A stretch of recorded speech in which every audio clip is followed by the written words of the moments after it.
Voilà pour cette annonce donc de Vladimir Poutine et pour voir comment on réagit à ces annonces côté américain, on va tout de suite prendre la direction de Washington où nous attend notre correspondant à Washington justement, Mathieu Mabin. Bonjour Mathieu.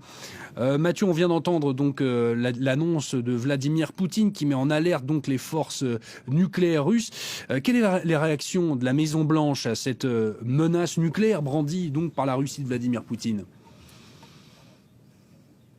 Oui, alors vous l'avez entendu, il ne s'agit pour l'instant que d'une mise en alerte de la composante nucléaire russe. Alors bien sûr, dans le contexte que nous connaissons, cette information est prise très au sérieux par le Pentagone et la Maison-Blanche, mais puisqu'il ne s'agit pas de la formulation d'une menace directe d'utilisation de ces armes, évidemment, la diplomatie américaine se contente pour le moment d'accuser réception de l'information. Ce qu'il faut lire également en filigrane, c'est qu'il est proprement hors de question pour le département d'État et Anthony Blinken de tomber dans le piège évident tendu ici par Moscou en formulant une réponse prématurée. Depuis le début de la crise, le département d'État résiste tant bien que mal à la surenchère diplomatique pour retarder au maximum la confrontation militaire. Alors bien entendu, dès lors que le mot nucléaire est lâché, il ne faut pas s'attendre de la part de Washington à un changement de stratégie. Ce que nous pouvons constater néanmoins, et de l'avis de tout ce que la capitale américaine compte de diplomates concernés, c'est que le monde fait désormais face à la situation la plus tendue depuis la crise de Cuba au début des années 60, tout simplement.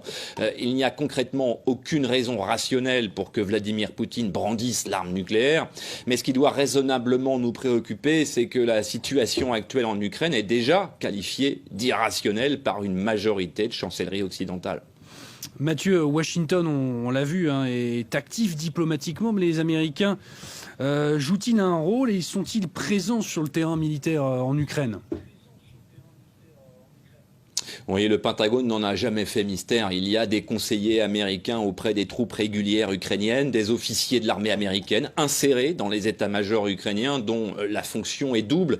D'abord, ils ont un rôle de conseil, notamment dans l'utilisation des systèmes d'armes livrés par les États-Unis à l'Ukraine, mais également des conseils qui peuvent être d'ordre tactique. Ensuite, le meilleur moyen pour le Pentagone d'avoir une vision claire de la situation sur le terrain, une situation qui évolue en permanence, vous le voyez, c'est évidemment d'avoir ses propres hommes au plus près des combats. Et enfin, dans le domaine du renseignement, un domaine absolument crucial en ce moment pour le président Zelensky, le Pentagone assume absolument son soutien à l'armée ukrainienne, et ce, qu'il s'agisse de renseignements technologiques par imagerie satellite ou drone par exemple, ou même qu'il s'agisse de renseignements humains.